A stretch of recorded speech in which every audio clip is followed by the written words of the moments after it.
It's in a very substantive way, and I think people will be happy with the decision, whatever it is. Okay. Chuck Schumer, thank you very much. And just looking out here, there is no way to describe the enormity of this crowd. We've been here in this position before 4 years ago, 8 years ago, but this sight on a sunny day with the sound of the San Francisco Choir and the Washington Monument down at the other end, it's just glorious. There's nothing like it, and this is special. It's special, of course, because Barack Obama is the first African American, but this is generational change, the way we haven't seen since Ronald Reagan. You put those two together, and it's electrifying. Thank you very much, Chuck Schumer. Electrifying. Back to you, Matt and Meredith. All right, Andrea Mitchell over at the Capitol. Andrea, thank you very much, and thanks to Senator Schumer as well. You made a quick comment, Peggy, about the size of the crowd and the peaceful nature of the crowd. Yeah, a former Republican ambassador said to a friend who said to me last night, he said, you know, I'm walking among the crowd and there's a feeling, it's not happiness, it's not gaiety, it's good. They are good. They are feeling so good. It is a constructive air and a peaceful air that is out there. You know, so it's not a Jacksonian mob, yet it's Jacksonian. This is an inauguration that is taken to the streets. Well, it's quite something. Many of them said they've waited a lifetime to see this happen, so they can wait a few more moments. You know, they all say. You know what it reminds me of? It reminds me of the Velvet Revolution. I was in Prague when that happened, and Václav Havel was a generational leader and was in the square in Prague, and the streets were filled with joy. And we're not overthrowing a communist regime here, obviously, but an unpopular president is leaving, and people have been waiting for this moment. And there's that same sense of joyfulness and possibility, even though, as in Czechoslovakia, they had enormous problems they were going to confront. We do as well. And Brian, let's go back to that moment, that the departure of one administration, the arrival of another, as Barack Obama and Michelle arrived at the White House just a few short minutes ago to be greeted by President and Mrs. Bush. And this is really one of the first really poignant moments of the morning. And the gift in her hand struck so many of us. Also, the little details in the scene, Matt. There's a small circular cutout in the door of the limousine. It doesn't yet get the presidential seal pressed into it. It will when the car is his, when he is the president of the United States, when the current president gets back in it to go down to the Hill. Just the weight of the door of the limousine underscores the security that'll be in the backdrop all day. Beautiful picture.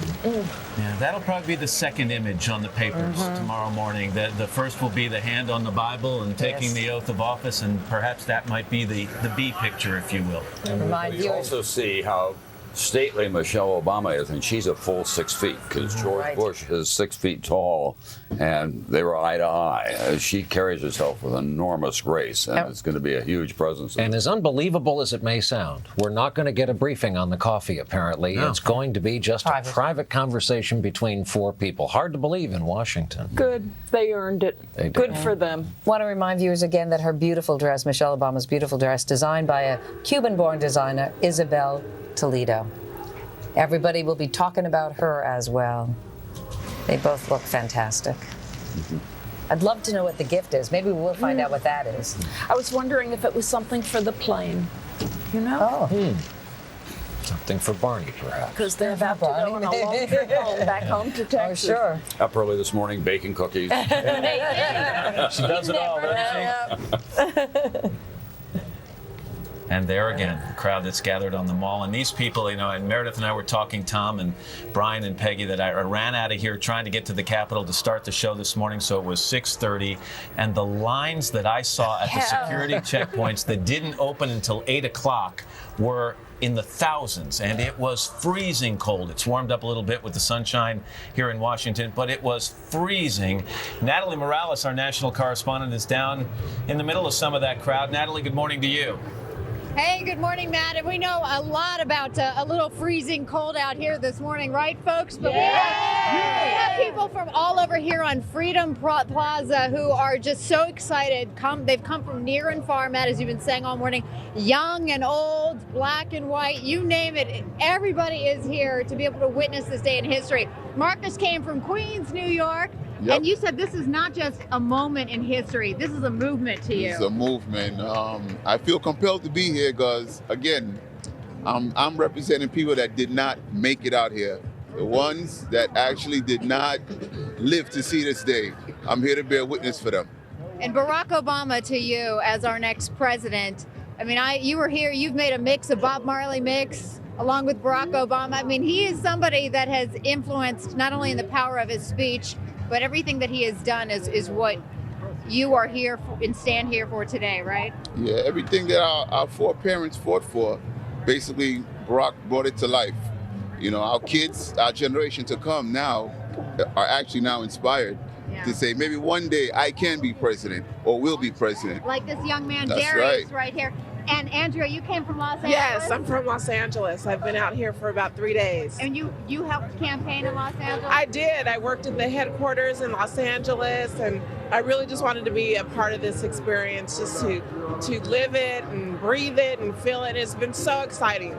And I know that you told me you've shed a lot of tears prior to this moment. This is such an emotional day for you. Absolutely. Every time I look at it on the television or just, meet other people talking about their experiences, it always kind of has my eyes watering a little bit. Great. Well, we're glad that you've been able to share this moment. And you guys are a lot of goodwill out here, Matt and Meredith. I tell you, a lot of people waiting for that moment when the motorcade will pass by first on its way, the presidential escort on its way over to the Capitol building where Barack Obama will then be sworn in as our next president. So a lot of people anticipating that moment, and they're going to hear it on these loudspeakers here along the 1.7-mile route. Meredith and Matt?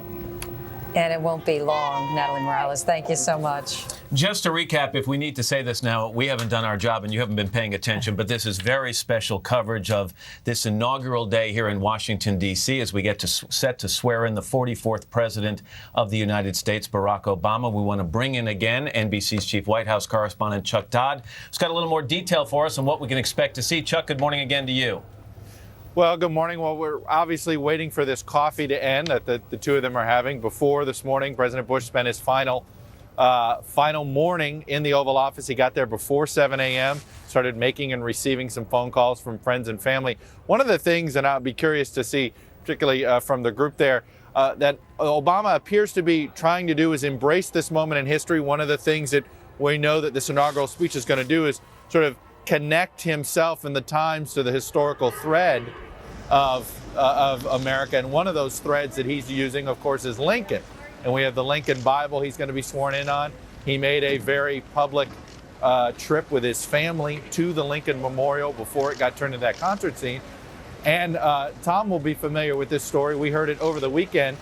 Apparently, at that dinner at George Will's house, this connection to Lincoln is going to continue. And I wasn't going to share this story, but I'm now hearing it all the way through. The gossip has made it around. Obama actually drank out of a glass that Lincoln once drank out of because George Will owns a Lincoln glass, and he put it in front of Obama, and apparently Obama was very comfortable doing it. So the grandeur part of this with Obama is something to be watched. Chuck, let me interrupt for a second. What people are seeing right now, that is the greatest. That is Muhammad Ali and his wife Lonnie making their way to their special seating at the Capitol. There was a 67th birthday celebration for Muhammad Ali last night right here in Washington, a private party that then turned into the Bluegrass Ball, and the champ is obviously a very interested spectator on this occasion. And among one of the possessions that Barack Obama values the most, boxing gloves signed by Muhammad Ali. He is a hero of Barack Obama's. And there will be just all kinds of dignitaries, not only Washington insiders and politicians, but celebrities have gathered. I saw a couple in the hotel where we were staying, or we have been staying, and they've just come in from all over the place to be part of this. And, as we get set to turn this over to you guys, Brian and Tom and Peggy. Go ahead, Tom, I'm sorry. I was going to say that's the San Francisco Boys and Girls Chorus, it's called, and they have been brought here by Diane Feinstein, and they'll be featured performers during the course of the day. So the boys are staying at the Marine Barracks, which will be a real education, and the girls are staying at Foxcroft School. It's a really what an honor highly regarded institution in San Francisco. I was going to say that, it's at a moment like this as we get set to hand it off to you folks, what great jobs we have. Boy, you have to stop and think about the privilege that we all have this morning, and you'll have for the next several hours, to bring this story in some way to the American people, because this is a rare opportunity, and to have a seat, even though we're in the studio. There's Magic Johnson right there. We have a seat far from the Capitol where we are, but to be able to bring these images to you is just extraordinary. The jobs are so great you can't get rid of them. Yeah. I think the hardest thing is not getting emotional, because it is such an emotional morning. You just want to laugh, you want to cry. It's so moving, and it hits you that you will probably never see anything like this again. I keep thinking of the old poem, the end of the old poem about the French Revolution that says, "Bliss was it then to be alive, but to be young was very heaven." You're seeing so many young people here. And it's very moving for them, very beautiful. I'm not young, but I'm blissful, that's for sure. Oh, and as we get set to swear in the first president who's younger than we are. Yes, he is. We can say that, and never been able to say that in the past, and that's a whole generational shift. Been there, done that. It's not a lot of fun. You know, I just held my tongue, Tom. I was going to go way back. I decided not to. Yeah. No sense biting the hand that feeds you at this stage of the game, right? No, it was Bill Clinton in my case, was the first president who was younger than I was, and I rode into town from Monticello with the president-elect and Mrs. Clinton and Vice President-elect and Mrs. Gore, and staggered off the plane and thought how much younger they were I was, and they're going to be running the country. You talk about Bill Clinton. I'll never forget him riding into Washington before his inaugural and being asked what it felt like. And this is getting back to that idea of the enormity of the task. And he made that line, that comment where he said, "I feel like the dog that's been chasing the pickup truck. All of a sudden I caught it. Yeah. Now what do I do?" And we'll soon find out how Barack Obama felt about this moment. We're going to take a break. Brian Williams is going to pick up our special coverage of the inauguration of Barack Obama, along with Tom and lots of other folks right after this. Thanks for watching, everyone.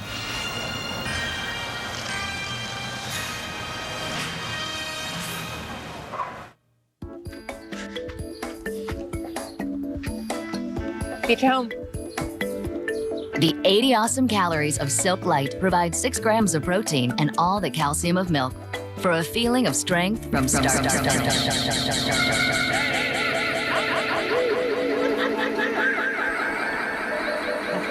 The 80 awesome calories of Silk Light provide 6 grams of protein and all the calcium of milk for a feeling of strength that lasts all day.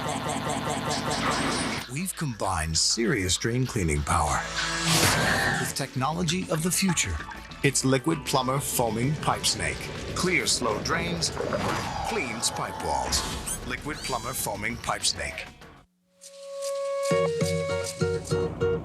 For full flavor, vegetables need to spend more time here, ripening in the sun, and less time here, being overcooked.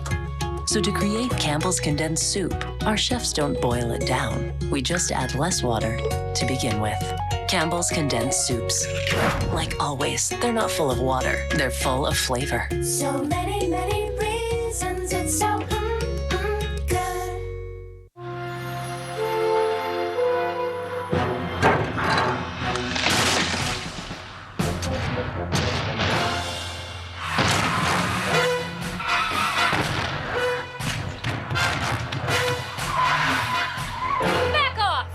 Don't just have something for dinner.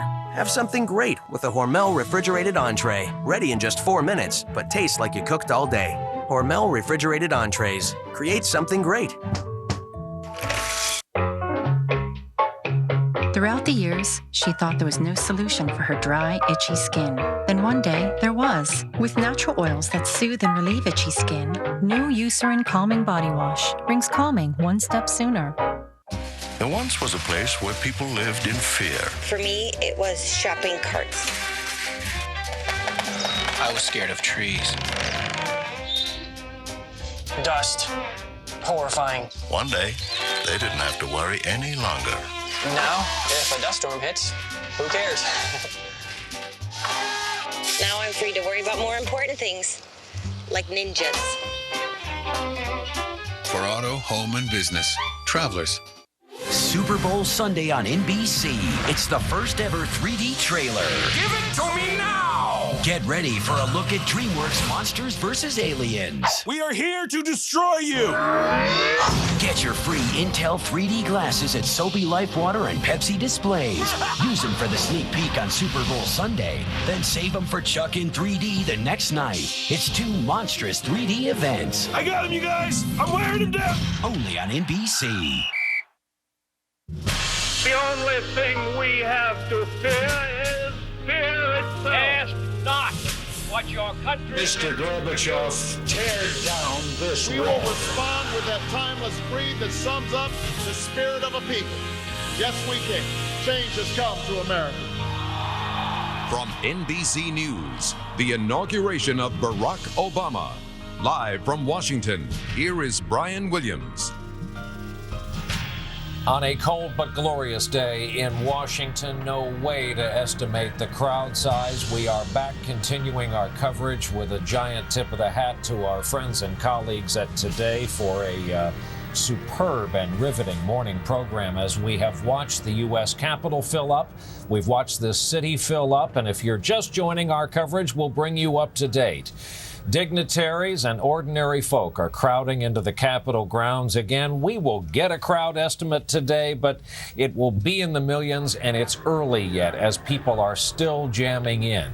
Inside the White House, the incumbent president and first lady are hosting for coffee the president-elect and Mrs. Obama.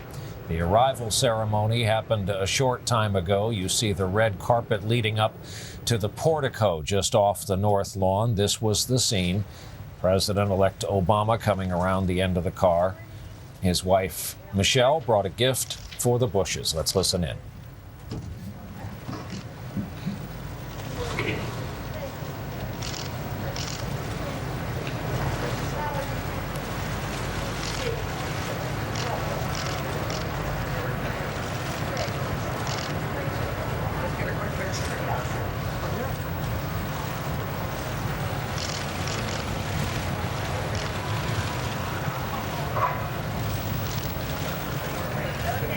There's the picture, and for all who believe this day every few years is just one of the greatest things about America, that picture sums it up. And so does the picture here in this studio. I'm joined by two friends and colleagues, Tom Brokaw and Lester Holt, who will help get our coverage all the rest of the way through this long, long morning into the afternoon as history is made here in Washington. Tom, you've seen a lot of them. Nothing like this. I've never seen one like this in terms of the country being so attentive and feeling so involved and bringing to this country, to this nation's capital, people from not just all over America geographically, but culturally as well. It's not just black and white America here. We have a great Hispanic representation in the cabinet and in the Congress now, and more in our politics. It's true of Asian Americans. The first Vietnamese congressman has been elected from California. And if you look back at the old inaugural videotapes, for example, there would be a sea of white male faces on the platform and in the crowd. Not true this time. It's a generational shift. It is, if you will, a resetting of America. A lot of work to be done. That will be addressed by Barack Obama today. But this is a passage that will be marked not just in the beginning of chapters in history books, but whole books will be written about it. And Lester, this sounds insane, leaving aside who Barack Obama is, if that's at all possible. What's happening in this city is souvenir stands with the president-elect's name and likeness on them, people showing genuine excitement about the man we've just elected. And I mean disrespect to no one. You didn't see that with Gerald Ford, Jimmy Carter. There weren't this line of products, He's this a hero. kind of excitement. He is a bona fide hero. Brian, I just took a stroll yesterday afternoon over by Union Station where people were strolling in and just talking to people. And as Tom noted, this is multi-generational, it's multiracial.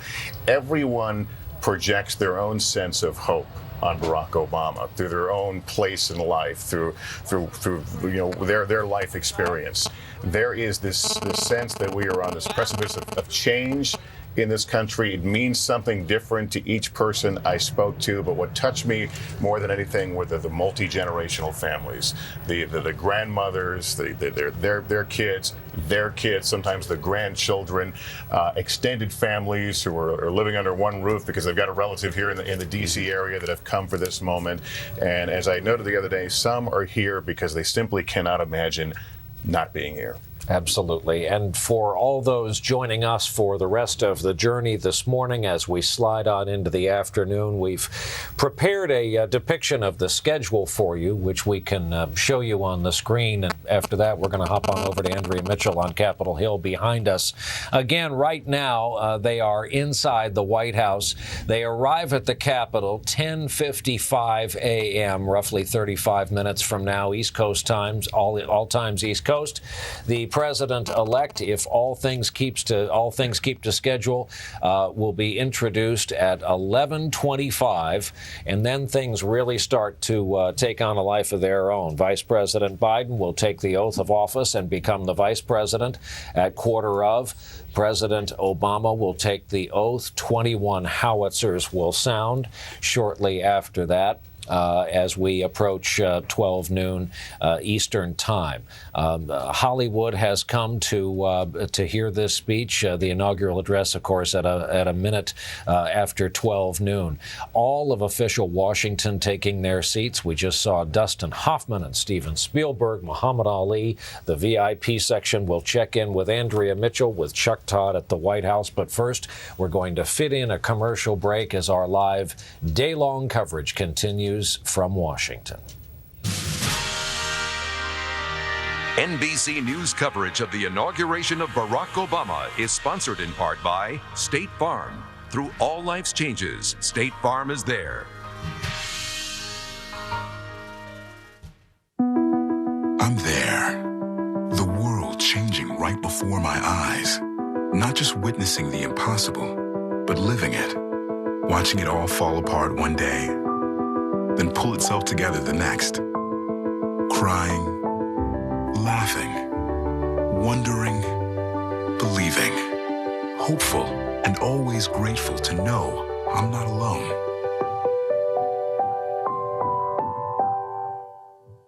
Why would I want to talk to David Frost? I got $500,000. Really? He was doing the wrong thing and knew it. No one has pinned anything on you. Frost has hired 3 crack investigators. Can I be deep crack? There's a reason they call him Tricky Dick. You had a pleasant evening last night? Yes. Did you do any fornicating? Cue David. Will you accept that you were part of a cover-up of another cover-up? I didn't want to take any questions on Watergate. Frost Nixon, rated R, now playing. Well, it might surprise a lot of people that ExxonMobil would be interested in lithium-ion battery technology applied to hybrid electric vehicles. Our new battery separator film is a true breakthrough that's going to enable the deployment of more hybrid vehicles faster. This means a tremendous reduction in greenhouse gases, the equivalent of removing millions of cars from the road. I think this is the most important project that I've worked on in my career. Tonight, the heaviest player fights for his life. He's a 19-year-old boy. He has to be here. All new Biggest Loser couples tonight on NBC.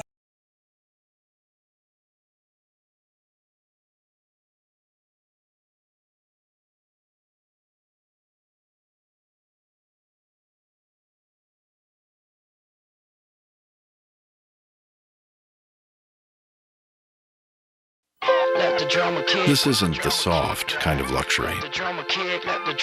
This is start a business, sell it, and then start another one luxury. This is advanced digital IV tech luxury. It can find you an uncrowded highway or a crowded club. In Washington, again, this is the hour when the dignitaries are arriving to take their seats on Capitol Hill. We just saw Justice Clarence Thomas, and now we're seeing former Supreme Court Justice O'Connor coming up to Capitol Hill. It was very important for her to attend today. Sandra Day O'Connor, whose husband is very ill with Alzheimer's and has been for some time. We'll continue looking at these pictures. For now, we should check in at the White House, where the coffee has been underway for quite a while now. Chuck Todd on the front lawn. Chuck? Good morning, Brian. Well, I'll tell you, you guys were talking about how so many folks are trying to take in this moment. Well, the 2 gentlemen that were driving the SWAT van in the motorcade that's behind me, you could see him taking the digital camera, taking the photo of the moment as the motorcade was pulling in just before the Obamas were meeting with the Bushes. So even as you've got folks worrying about the security, worrying about all that, everybody seems to be wanting to take in this moment. The coffee, as we now know, only the principals. No aides are in there. So if it leaks out, it's only because Barack Obama still has his BlackBerry going, maybe for another hour and a half before the government decides to shut it down, if that is indeed what they do.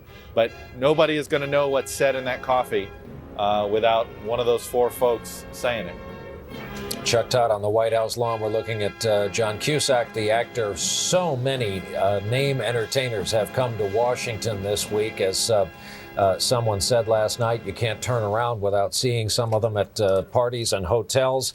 Andrea Mitchell is up on Capitol Hill. Her perch all day long will be at the VIP area, where she has some free reign to wander around and interview some of the attendees. Andrea?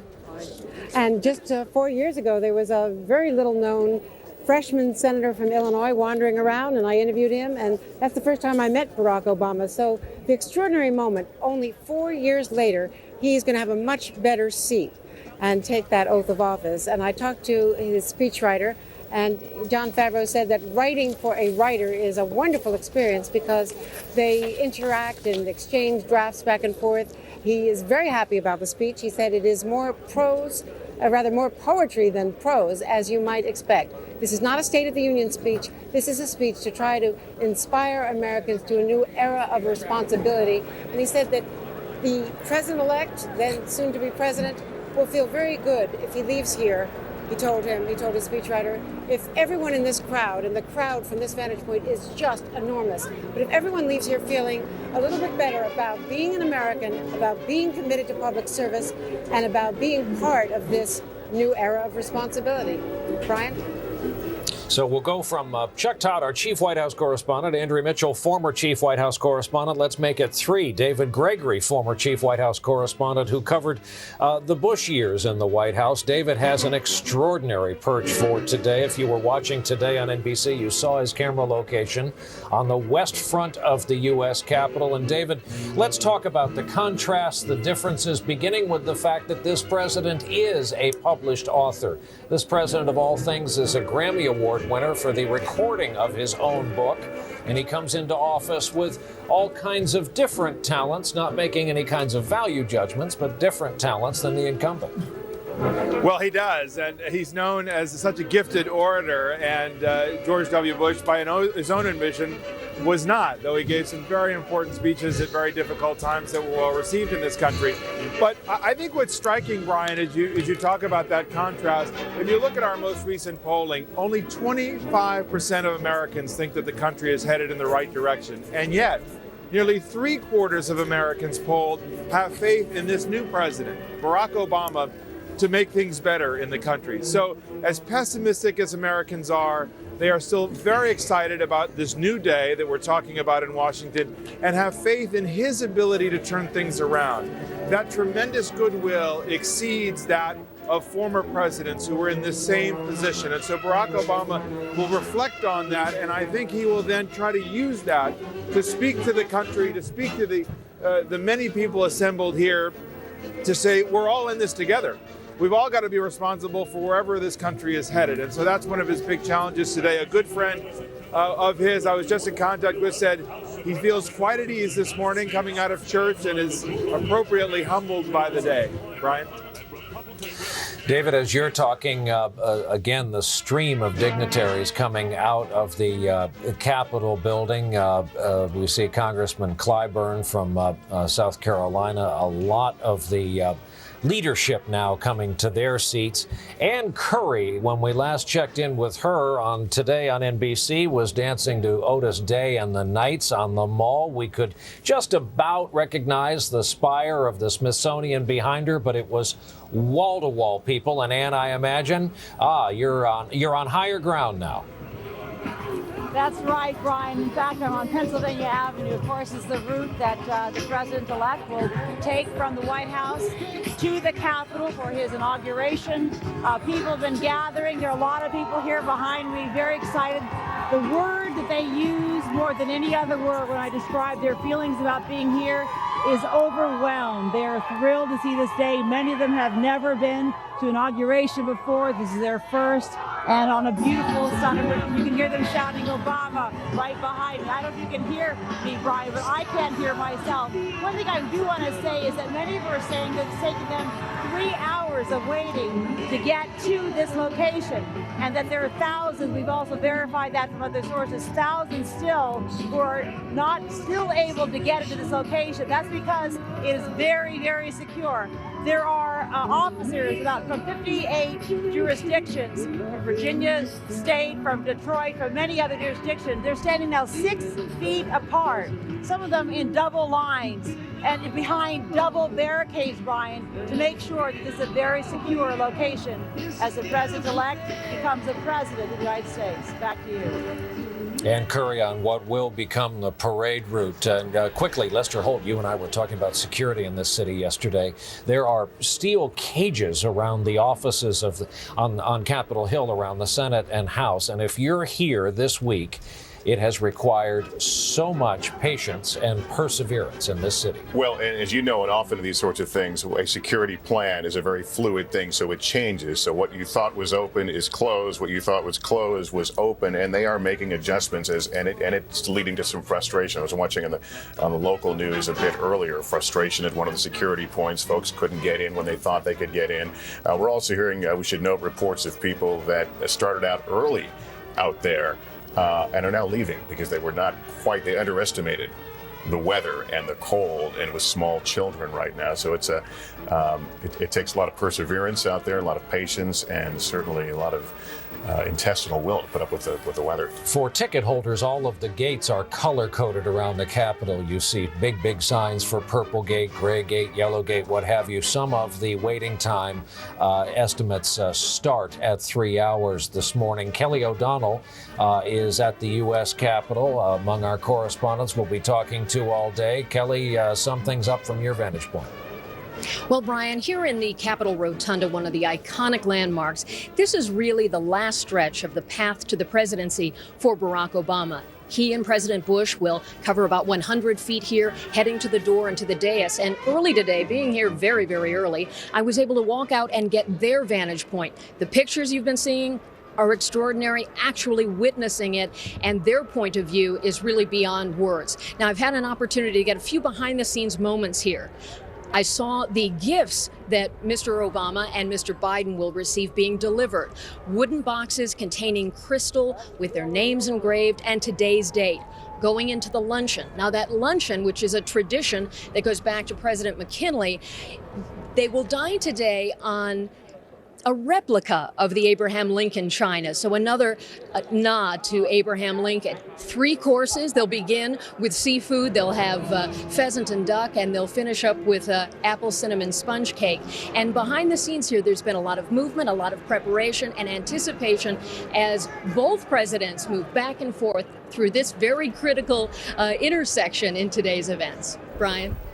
Kelly O'Donnell in the Capitol building, and this is going to happen all day as our correspondents tell us one story, another is going to be unfolding behind them. As Kelly spoke, you saw the Clinton family arrive, daughter Chelsea, Senator, and they believe soon to be Secretary of State Clinton and former President Clinton.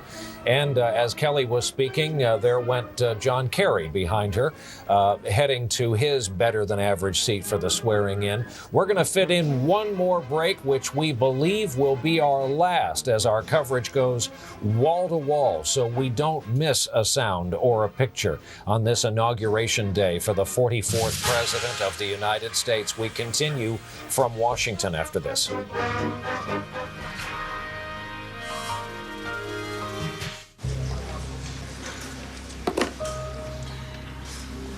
I stand before you today to apologize. The system has failed you. I have failed you.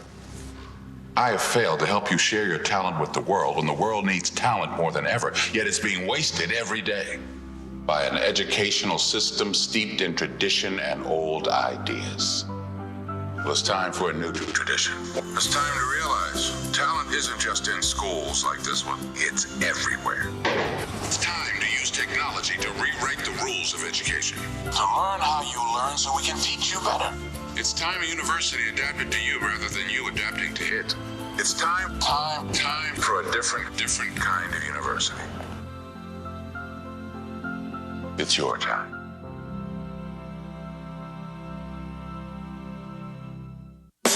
Lots of stores want you to think you're getting a great deal, but Walmart makes sure you really are. They have unbeatable prices every day and match any sales price. It's real savings with no gimmicks. Save money, live better. Walmart. We're traveling around the country to see what people think of today's Maxwell House. Made with 100% Arabica beans. Better. Richer. It is awesome. Woo! Ruby says awesome. I like the package. You could hold it. You could even, weightlift with it. Good just got great. Wednesday, a case where all the clues. This guy's a piece of work. Are handed over by the killer. New Law and Order, Wednesday on NBC. If you're stuck in a job you don't like, this message is for you. Training to become an ultrasound technician could lead to a better future. Using ultrasound, you'd take pictures of the body to help doctors monitor pregnancies and conditions like heart disease and cancer. If you're compassionate and want to help others, this in-demand field needs you. It's easy to get started. Call now for a brochure. Call 800-935-4794. That's 800-935-4794. Call now.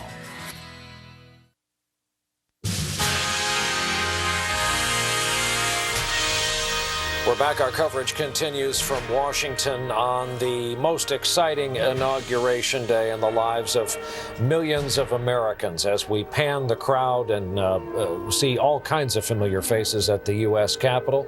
Also the faces of members of the public. Some of them have traveled thousands of miles to brave the cold and be here and bear witness to this moment. They'll be watching across this country.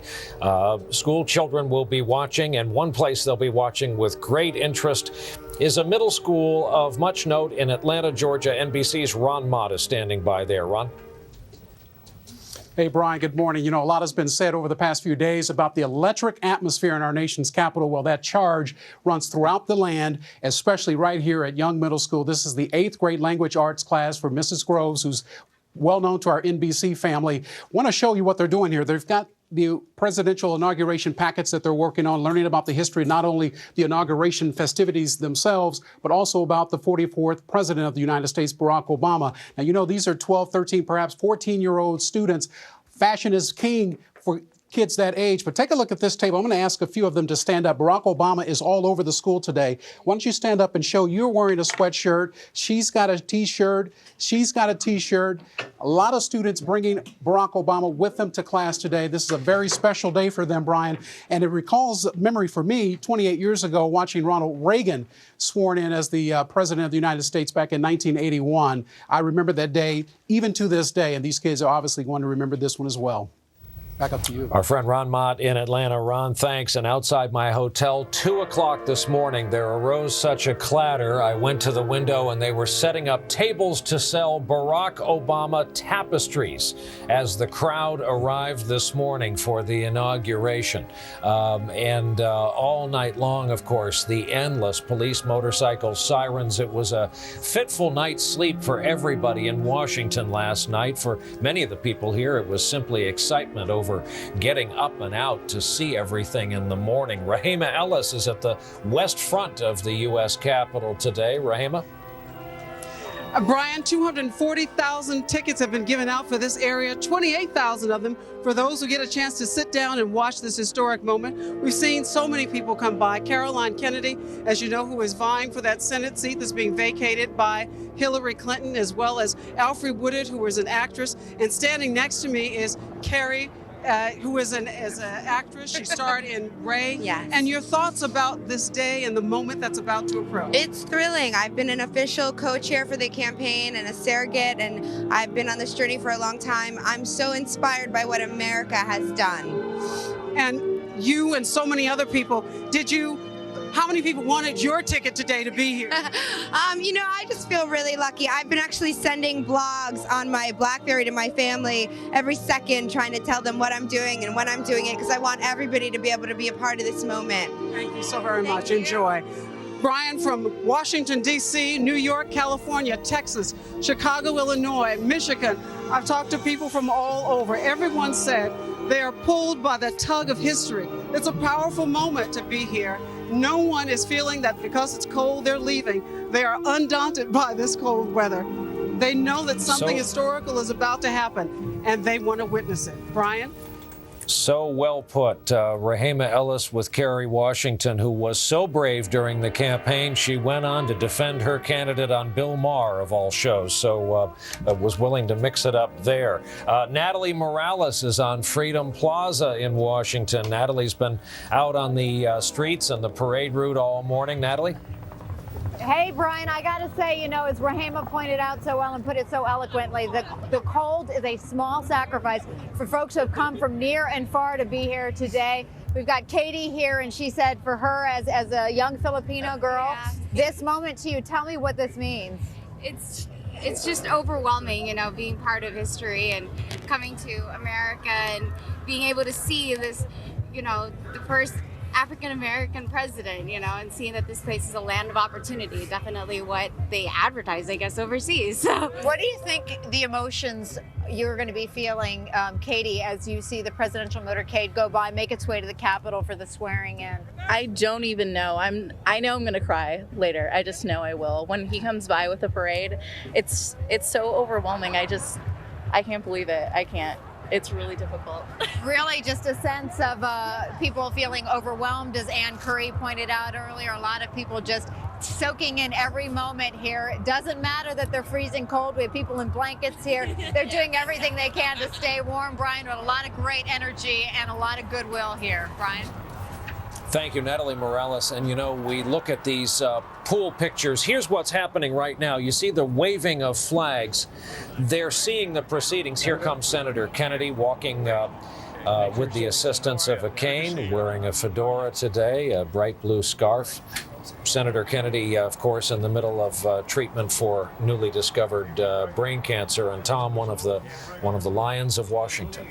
He is. I saw his son yesterday. He said that Dad's doing pretty well. Yeah. And he was really eager about being here, and they're feeling good about the treatment at this point. And I must say, he looks very strong. I talked to him on the phone 10 days ago, 2 weeks ago, and, he was full of a little gossip from Capitol Hill and his determination to get the health bill going. There he is. The old campaigner, determined to hang in there. He feels so strongly about this administration. He was an early endorser of Barack Obama, and he wants to get health care passed while he's still in the Senate. Absolutely. That classic, famous Irish face. And we keep showing you the long shot of the mall, those American flags waving. They are seeing the video on big screens, and they waved their American flags because they thought they saw the motorcade heading down from the White House. Every time they see those pictures, they can't hear the commentary. That is not yet the motorcade. That's why our cameras are waiting for the shot at the White House. But we'll stay on these pictures and see just who is arriving in the sea of black Chevy Suburbans. Andrea Mitchell up on Capitol Hill in the VIP area. Andrea?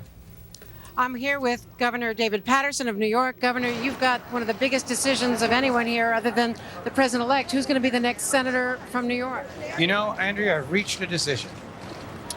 I thought that since there are only 17 women in the U.S. Senate and 52% of the population are women, that we should take a woman, and I need someone who has the president's ear. So I'm going to go with Michelle Obama. Well, all jokes aside, Governor Paterson just told me, Brian, that he is going to make a decision probably Friday or Saturday. He's pretty much sure what he wants to do. He doesn't want to step on the news event, obviously the big story of the inauguration. But as an African American, you're seeing an extraordinary thing unfolding here as well. Well, I knew that African Americans like myself, who probably never thought we'd live to see this, would receive great exhilaration from that day. But I have been so struck by white Americans, even those who didn't vote for Barack Obama, probably don't agree with his policies, and probably wouldn't vote for him if he runs for re-election, how they see what a great day this is for America. That's what's moved me. Thank you, Governor Patterson. Back to you, Brian. Andrea Mitchell with the governor of New York. And just there is 41, George Herbert Walker Bush, along with the Bush daughters, his wife Barbara Bush. They were visible while Andrea was talking to the governor of New York. Also, we saw Lynn Cheney and Jill Biden as the Cheney family delegation continues to arrive on Capitol Hill. John Kerry walking through the crowd, and here are the first ladies, present and future.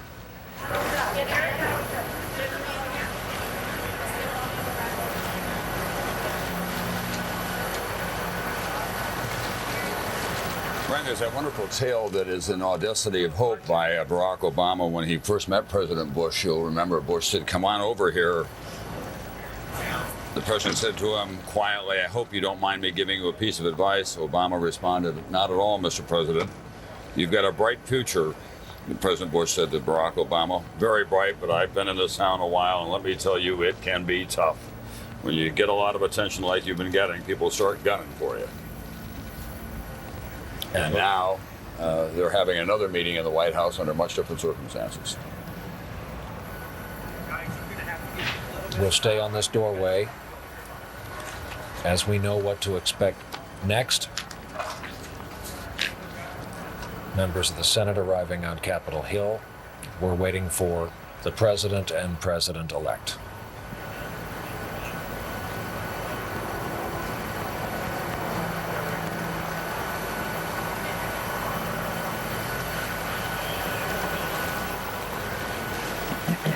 Vice President Cheney in a wheelchair today because of a back strain, lifting boxes yesterday, accompanied by Vice President-elect Biden. Morning, sir. Morning. Chilly, huh?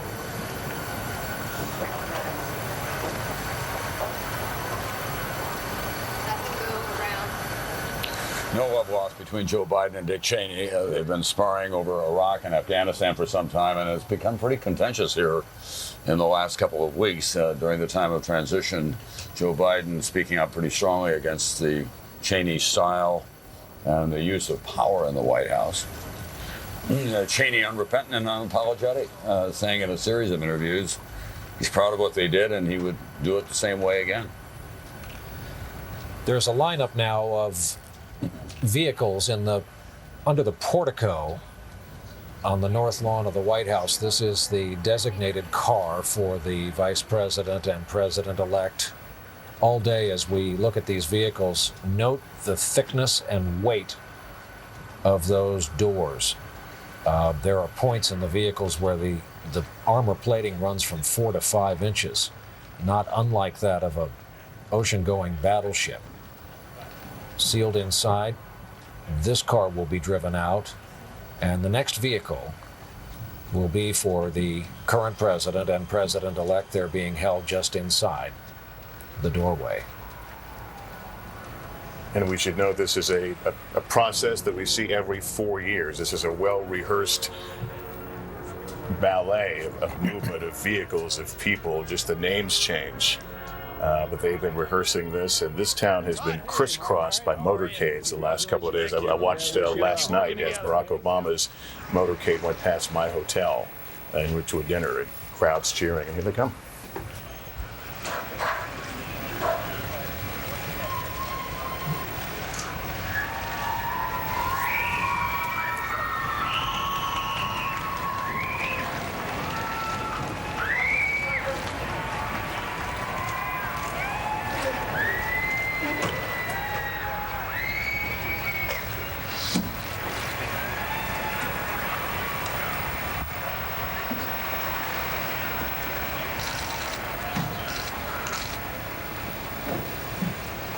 With both men sealed inside, now this very important portion of the motorcade will make its way to Capitol Hill. This can be, and has been in the past, an uncomfortable ride, but it's up to the principals, of course, to break the ice and the tension.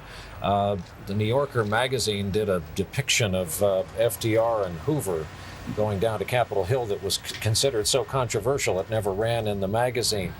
David Gregory, having been chief White House correspondent for the Bush years, you got a glimpse and have heard reports of the relationship between these two men.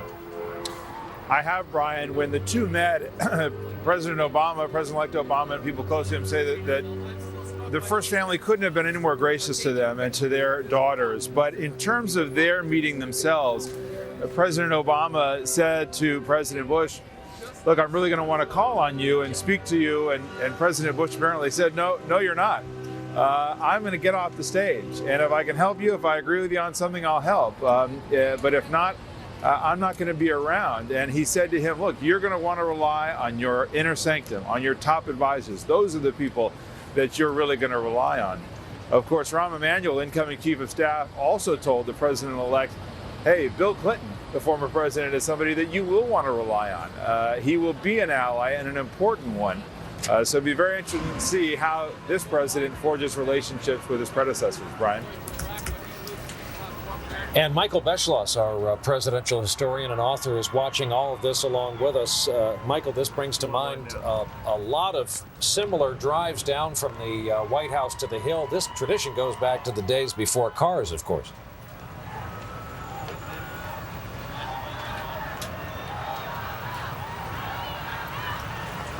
Well, I sure did think we could talk to Michael Beschloss, who's in an adjacent studio. We'll just watch as the limousine, you see the reviewing stand for later this afternoon just outside the White House. And Brian, we should note, I mean, the ideological differences between these two men couldn't be any wider, but by many accounts, this transition has been very cooperative, very cordial. President Bush was very quick to speed up the transition process in terms of security clearances, making sure that the president-elect knew the threats in the world and exactly what they were dealing with. By all accounts, it's been, Lester's right, it's been very smooth. 2 days ago, the Bush White House put out an advisory to staff, no hanky-panky, no funny business. There was that story about the removal of the W computer keys when the Bush folks came in and took over from the Clinton folks. Car now comes out over the ubiquitous security strips that have been placed in Washington intersections. And this will be the picture we receive on the mile-and-a-half drive down to the Capitol, and later today during the parade from a flatbed truck with cranes and cameras fitted to the rear of it. And now we'll see the crowd writ large as they get the message that this is indeed President and President-elect coming down to Capitol Hill. You'll also note the blue license plates on all of the limousines today bearing the number 1. They didn't stop and check their security, Brian, like when you and I go in and out. No, they gave them a free pass through the gate there, Tom. I noted that. No magnetometer. They didn't ask to see a driver's license or anything. It'll be a good long time before Barack Obama climbs behind the wheel of a car again. One of the strange A lot of presidents talk about that, and vice presidents as well. They long to drive a car. They can do a little puttering around up at Camp David, but they don't get their hands on the wheel. And sometimes it's an adjustment. Of course, President Bush could do that, and Crawford, as he went around with his all-terrain vehicles and other vehicles on the ranch itself. But they have designated drivers. I remember riding in the motorcade of the first President Bush and being on a very long ride, as it turned out, and just being struck on what it must be like to live in a world where there's no such thing as a red light, a traffic delay. It's truly a bubble. And this family, this new first family, has already experienced a little bit of it, but it's about to kick into a gear that they could probably scarcely imagine.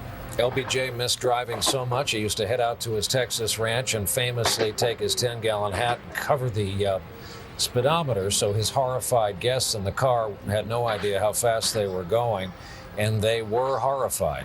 Now we're starting the drive in earnest. Again, about a mile and a half, and please note all these barricades. Some of them have become permanent in the post 9/11 era.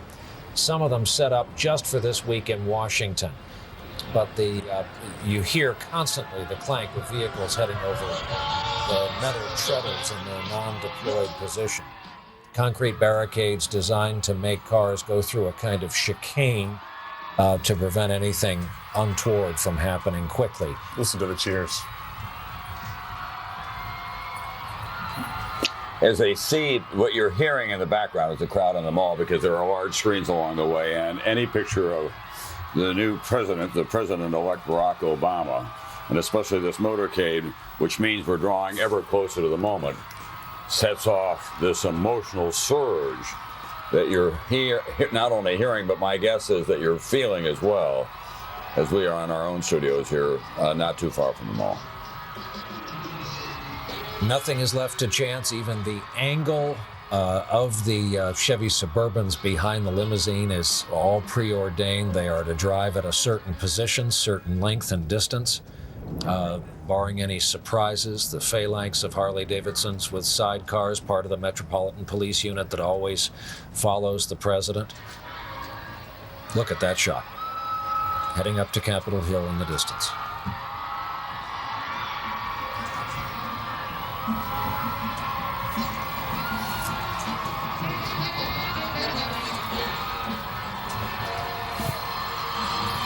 Michael Beschloss, so you have the leader of the free world and the man who is in a few minutes going to become the leader of the free world in the backseat of the same limousine. What's going on? Wouldn't you like to hear this conversation, Brian? I think we'll get some snippets soon. Oftentimes it's a pretty rough time, because oftentimes you have a president who's been defeated by the guy who's sitting next to him in the backseat of that car. But usually the two presidents try to make it an easy experience even in that time. The story is told, true story, 1981. Reagan and Carter were riding in the back of that car. Reagan, of course, had defeated President Jimmy Carter in a landslide. And Reagan was trying to lighten the atmosphere by telling all these wonderful stories about Hollywood, dealing with all these studio moguls, Warner Brothers, and so on. It was lost on Carter, who was so intense and worried about the Iran hostages who would be released that day. The car pulls up at the Capitol. Reagan gets out, Carter gets out and runs over to one of his aides and says, "Who is this Jack Warner that Reagan keeps on talking about?" Two men from different backgrounds.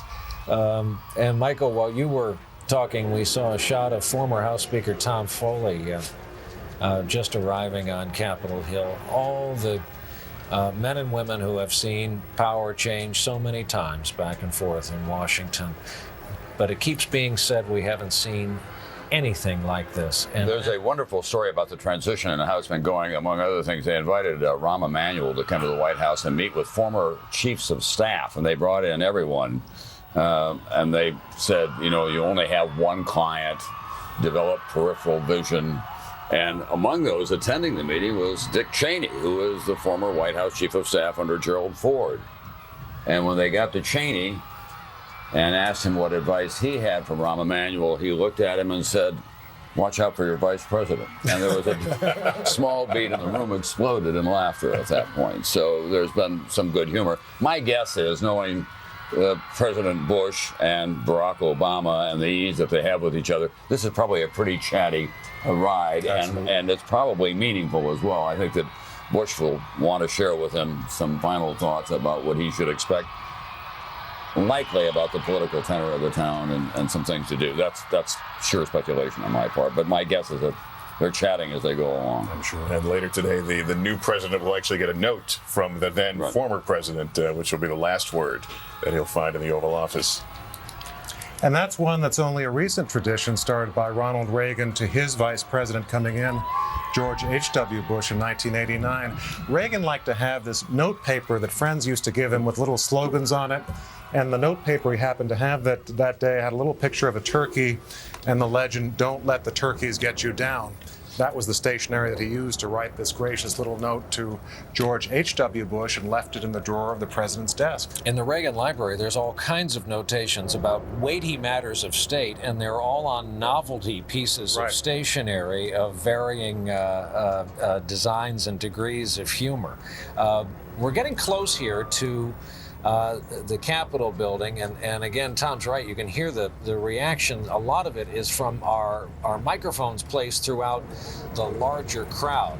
It's an extraordinary retrofitted white van that we have in front of the limousine with a lockdown camera position with a cushion and a gyro that keeps this shot very, very stable. And when the time comes, we'll go to Nora O'Donnell, who's on the east front of the Capitol. Nora, can you see this arriving yet?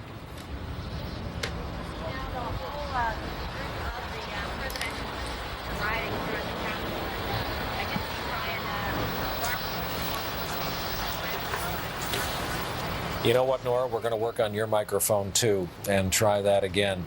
Cars have pulled up now. This is one of the protected archways. 10:59 a.m. Eastern Time. The arrival. And my guess is